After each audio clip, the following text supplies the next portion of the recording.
Dieu d'une des louanges. Alléluia, alléluia, bonjour, bonjour. Bambote, famille na Yesu, ba na Nzambe, ba mama, ba papa, na pesi bino sotu mbote na kombo na Yesu Christu, na ye lisusu po to adorer le créateur des cieux et de la terre, le Seigneur Jésus-Christ de Nazareth, oyo bokonzi epesamelaki ye na maboko mpo na ntina na bomoi na biso, oyo afandi na nkembo, oyo aza toujours kosimba page ya vie na yo nanga. Alors toina ye po to adorer ye, tokumisa ye ensemble ngai na bino. Alors kolo apambola biso na ba o nyonso toza na bango elongo to na bao bakolanda biso avant. Alors bapesi nga grâce ya koa lelo na tongo tongo mpona kobeta porte ya baporte na bino ya ndako mpona ntina na koadore Nzambe oyo ensemble. Alors zala vraiment prêt pour natina na ko adorer kolo oya bongi na lokumbo olimbisanga mukie. Alors kolo apesa biso nyonso tu posa ya kokomisa ye, posa ya koadore ye, posa ya kosalela ye, posa ya koyembela ye, posa ya koluka ye, posa ya kofandaka na ye, posa ya kokaka liloba na ye, posa ya kotambusa ye kotambola nde na kati na sango malamu na louange na adoration et puis na kati na évangélisation oyo tozosala eza toujours kaka évangélisation mpona ntina na kopesa makasi na bana na Nzambe oyo peut-être baza distrait to ba oyo mpe baza na kati na Yesu mais bazali kozwa vraiment makambo oyo lolenge ekoki te. Donc kolo aye apesinga toujours bakasi oyo ya koya liboso na bino mpo to adore ye mpona kolambusa na biso na bongi ngai na bino tokokoka kozala tout le temps kofeye. Alors kolo apambola biso.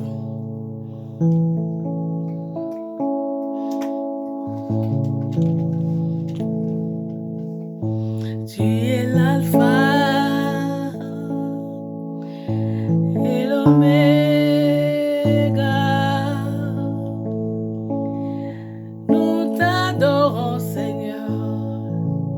Tu es du Dieu des louanges.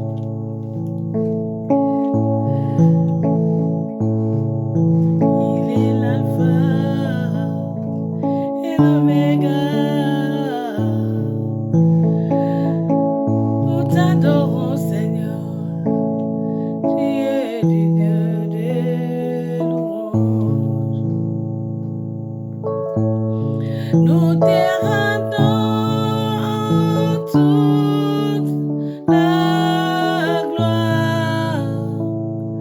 Nous t'adorons, Seigneur. Tu es du Dieu des louanges.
le Dieu de tout temps,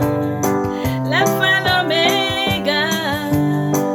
le Dieu de tout temps,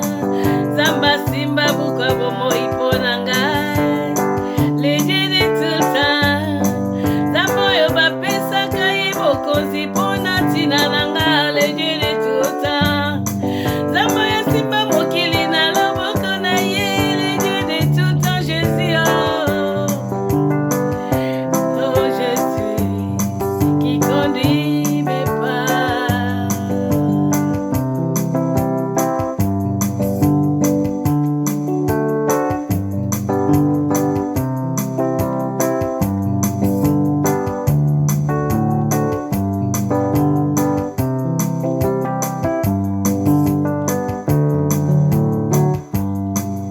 Malwa bantu adi mashilanga nene ya Zambi.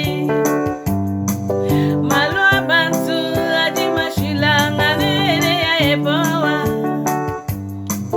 Malwa bantu adi mashilanga nene ya Ebowa, Zambi wa misuma.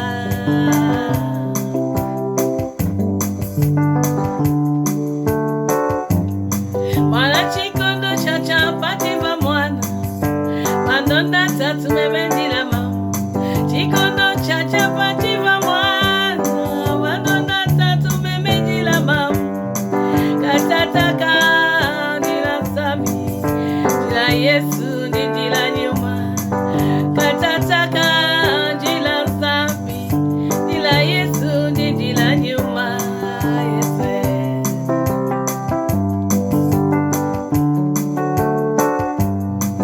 Malwa bantu adi mashilanga nene ya Zambi. Malwa bantu adi mashilanga nene ya Ebowa, Zambi wa misumba ye.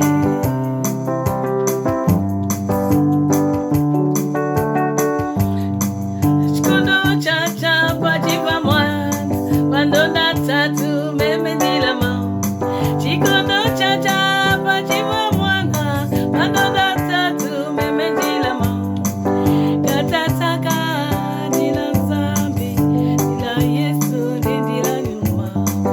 katataka ndila Zambi,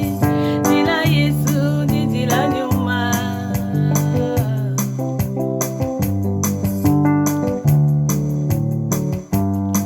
Satana monite Zambalingi bato,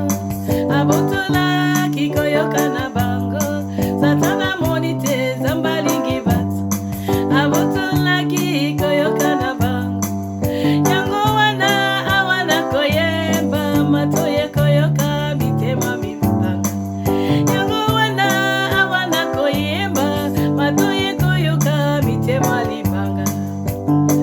Yesu, Yesu Kristo nangao, Yesu, Yesu Kristo, Yesu, mwana Nzamba amona pasipo nangayo, amona pasipo nangayo, amona pasipo nangayo.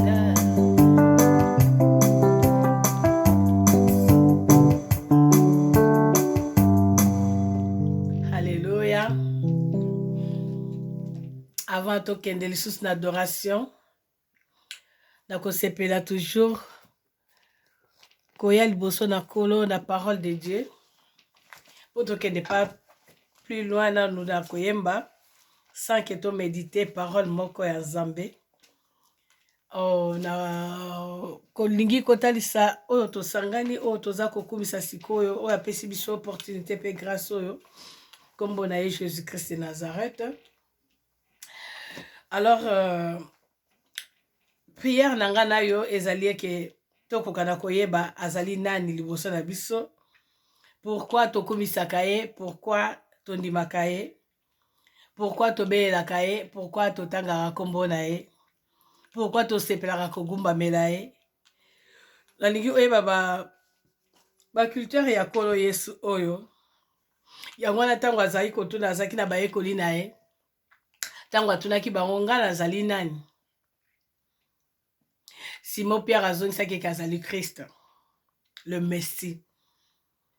alors alobaki ete oyo arevele yo ezali yo te ezali papa na ngai.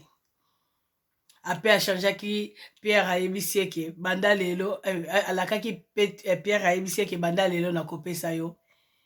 fungola. Alors fungola oyo apesaki ye alobi ete oyo nyonso ya kokanga ekangami oyo ya kofungola efungwami. Parce que Pierre ayebaki eke Jésus-Christ aza le Messie. Jésus-Christ atatolaki na monoko ne pe andimaki eke Jésus-Christ azali Seigneur de Seigneur, aza le roi des rois, aza Nzambe. Yango nga na yo foto yeba nani wana tokumisaka. Yango wana tango tozo yemba, tango tozo loba tozo teya, eza na mitema mususi ya bato, eza nanu libanga. Eza nanu koyoka me motema libanga pona koyamba Yesu. Motema baza koyoka me motema vraiment libanga pona kondima. Pour Jésus-Christ, ba révéla ki Pierre bakambo pona nini parce que azaki toujours ko na présence ya kolo. Na nkolo ba ete prière eza capital. Prière ezo pour cette la présence ya kolo. Prière ezo nga ko fungo ko révéler biso les choses cachées dans le bakango tout le temps. Prière ezo changer bon mo na biso ezo transmettre bon mo na biso. Prière ezo même la biso bénédiction. Prière ezo même la biso résurrection parce que yé moko déjà assez quoi qui n'a pas koufi. Donc tant que tozo yé pa inae ezadeti azako sekwisa. Bombo na biso molimo na biso nyonso na biso ba penser na biso azako sekwisa yango. Yango defo to pousa na kepa na kolo. Ndeko na ngai ko négliger prière te soko lingi yo za succès ya vie na yo, ya vie éternelle, il faut toujours qu'on persévérer dans la prière. Parce que la Bible nous dit persévérer dans la prière. Et ça, maloba yanga société, ça maloba Jésus-Christ de Nazareth. Parce que mouto aza toujours na ko tanga pe ko bondela. Esprit en Zambie des heures kokota katinaye. Esprit à Jésus-Christ des heures kofanda katinaye. Esprit à Jésus-Christ des heures ya pona kwa ko changer ko comme ça ko kodisa makambo asika katinaye. Parce que oyozo bondela azali oyozo senga to malobo yozo loba ezali oya moto akomite mais oyo Nzambe akomi. Eza maloba moko ezali maloba moko na benga toujours saint maloba moko mon santo parce que Jésus azali saint. Maloba moko ezali vraiment sans tâche pure ndenga lobieke tokoma peto alboso na ye donc maloba na ye eza maloba oye peto lama donc oye eza sans tâche oye tango alobi eza na action nango katikati na bomoi na biso yango na nde otalisa ke to ye na ye te po na moto me na ye po na talisa yo nani wana oyo ndimaka nani wana oyo landaka nani wana oyo sepelaka kosalela Jésus-Christ asepelaka nini tala siko ba culture na ye tokotanga na Apocalypse chapitre 1 verset 5 natanga ngo na Bible na nga ya portable parce que oyo ekozala nga toujours la difficulté parce que nazala vraiment problème ya miso makasi ekola osala nga toujours grâce asukola na makila na ye ebanda komona bien pona koka kosaele na kimia na mission apesinga. Alors totanga Apocalypse chapitre 5 na tanga kaka ba verset wana oya kosepela kotanga ngo akoki kotanga mobimba menga na lubi chapitre 1 verset 5. Et de la part de Jésus-Christ, les témoins fidèles, les premiers-nés des morts et les princes, les rois de la terre, à celui qui nous a aimés, qui nous a délivrés de nos péchés par son sang. Dans kotalisa témoignage nini o bapesi po na tina na kolo Yesu. Témoignage o ezali kotalisa biso ki azali témoin fidèle o kola pesa biso. Oyo azali donc asekwa moto aliboso na kati ya bakufi. Na mona te moto moko asekwa na kati ya bakufi po na tina na ngai na yo. Abimi po na tina na ngai yo, akotaki na kati ya bakufi abimi na fungola. Ya résurrection, ya victoire pour natina ngana yo. Donc na mona te moto moko to le kwa Yesu. Yango baza ko témoigner kazali le premier né.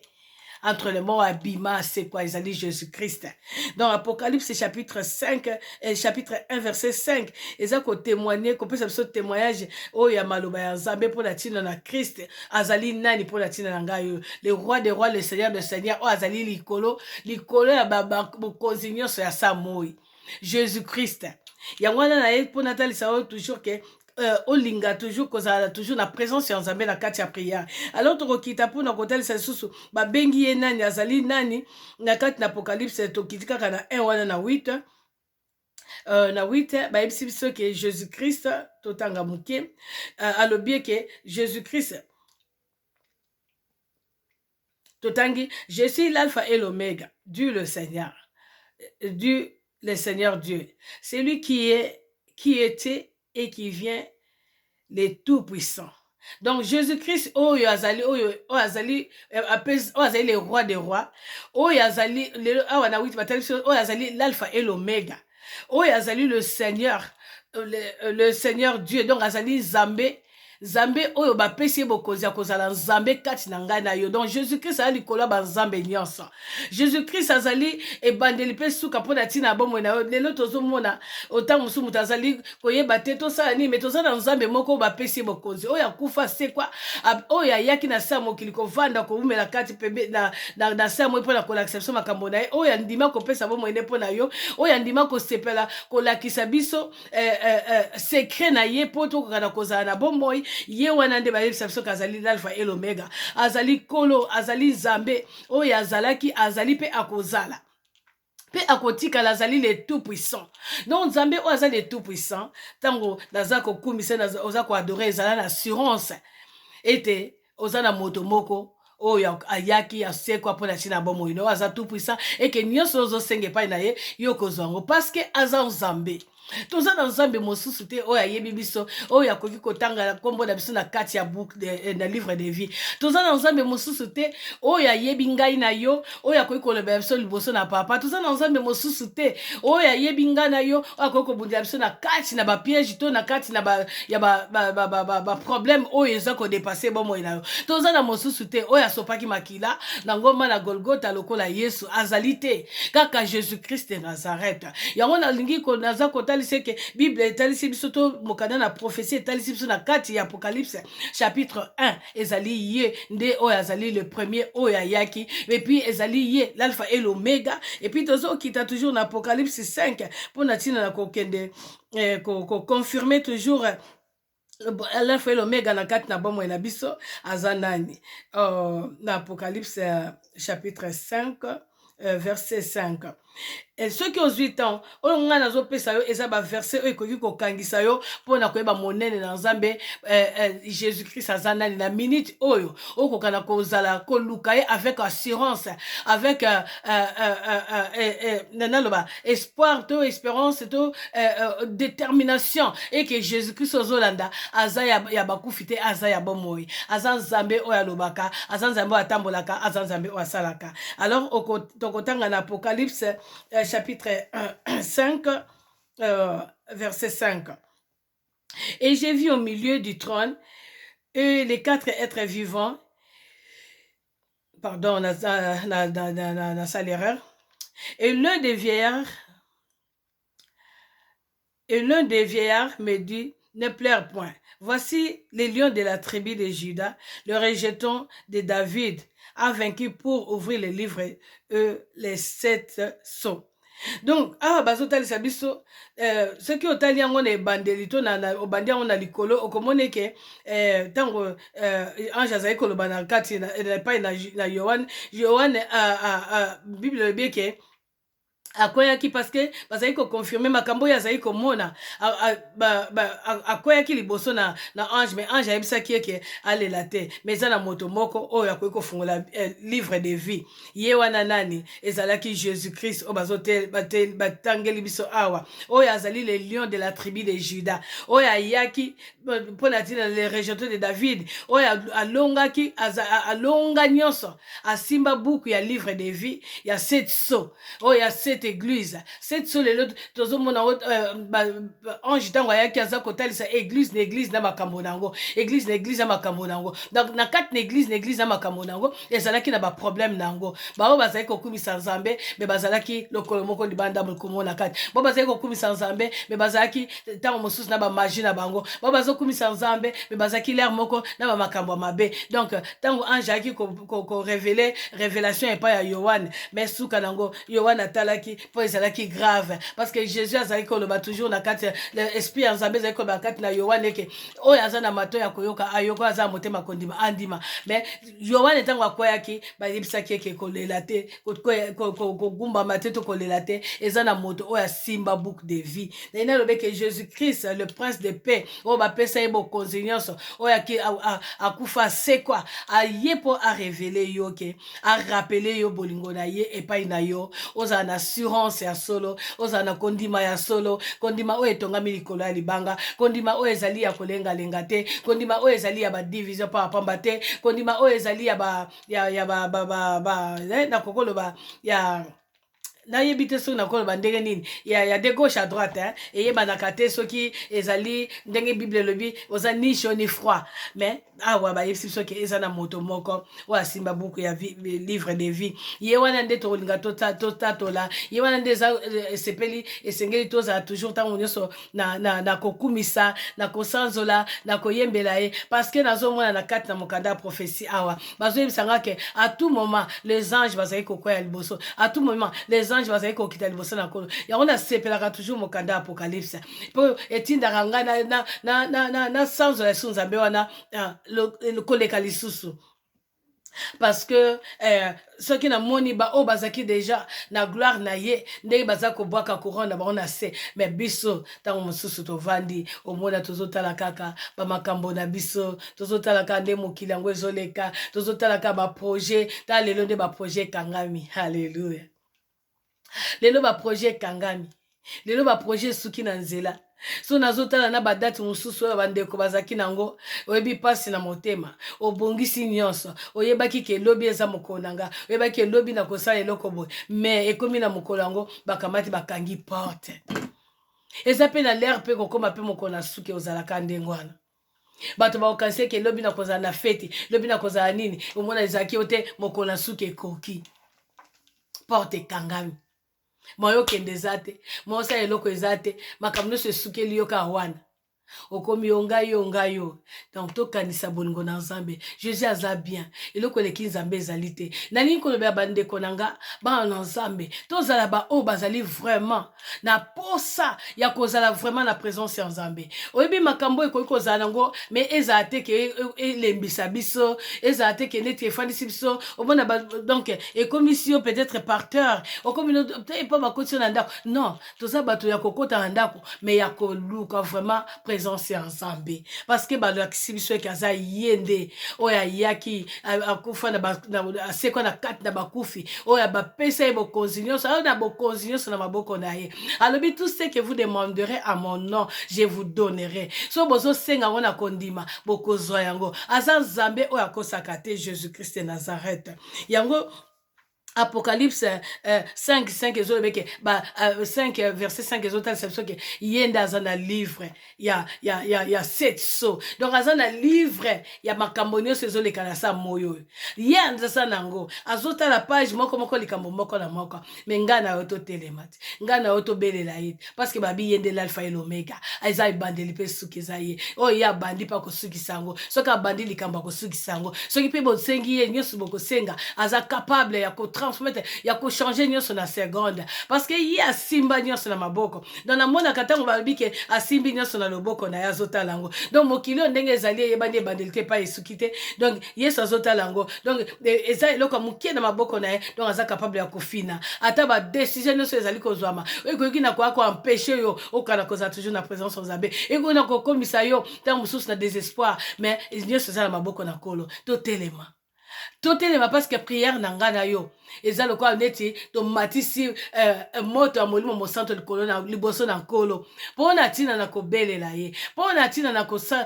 akitisa gloire na ye katikati na sa mo esika tozali apesa biso kimia parce que ye nde aza capable ya kokanga tala bakangi toloba nini bango bakangi me bakangi puissance ya nzambe te donc siko mpo puissance ya nzambe faut kola yeba posa ya motema na biso mpo balakisi biso ke ye nde azali digne d'ouvrir les livres de vie mpo balakisi biso ke ye nde azali oyo akufa na bakufi ya oyo bapesa ye aza le roi des rois donc libondeli na ngai na yo eza na impact moko ekoki kosala eza na quelque chose ekoproduire mpe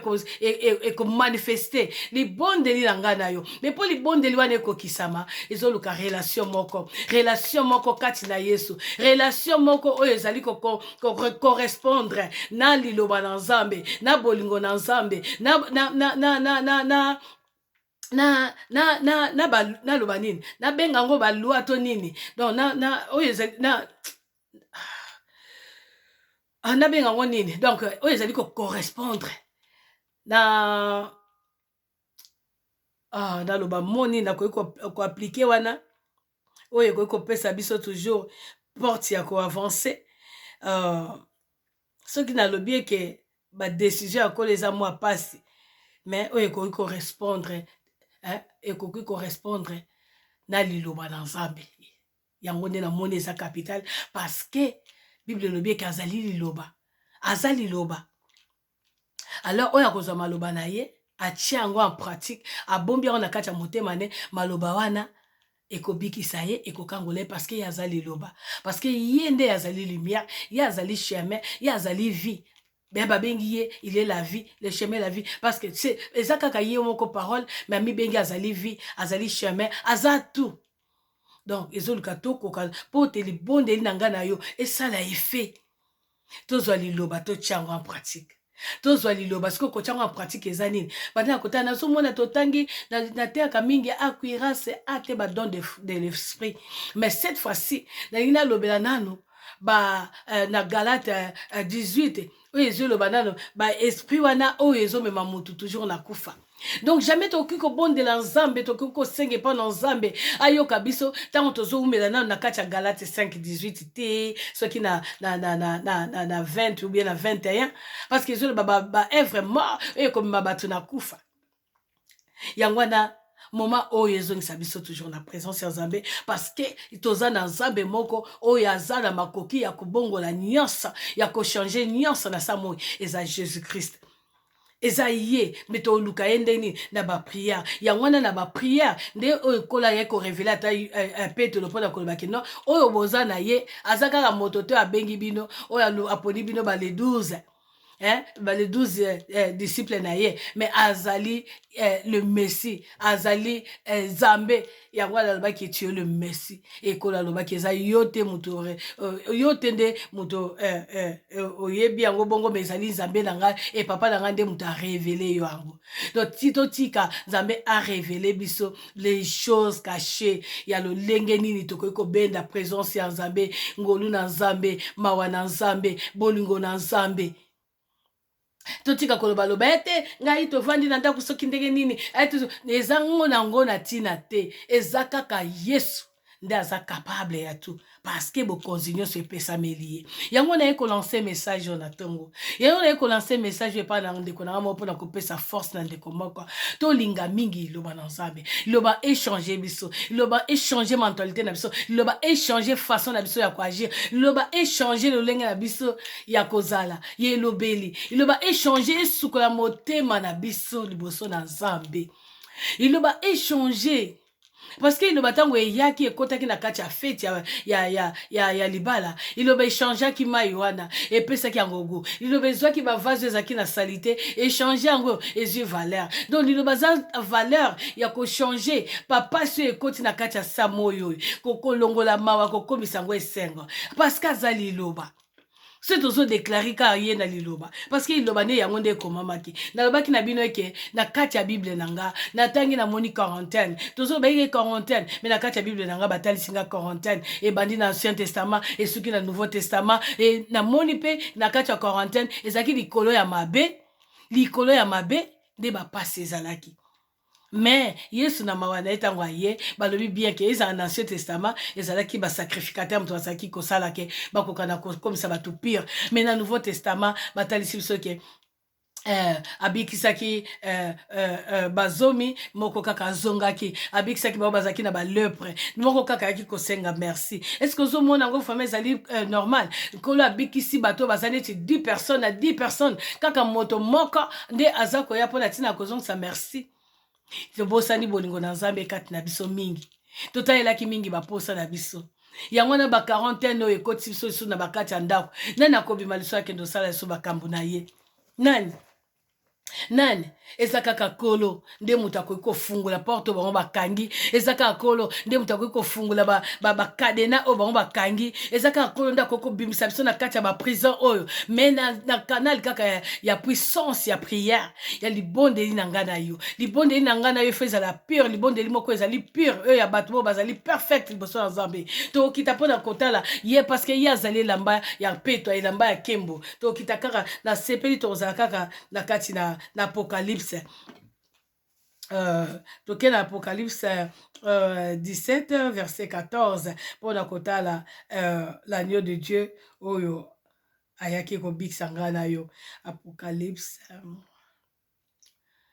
17 verset 14.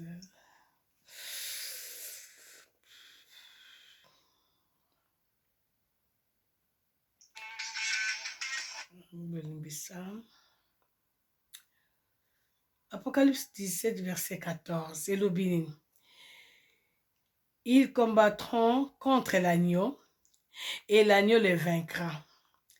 Parce qu'il est le Seigneur du Seigneur et le roi des rois. Ndenge na uti oloba. Eloko nini koleka Yesu na biso. Eloko nini kolonga Yesu na biso.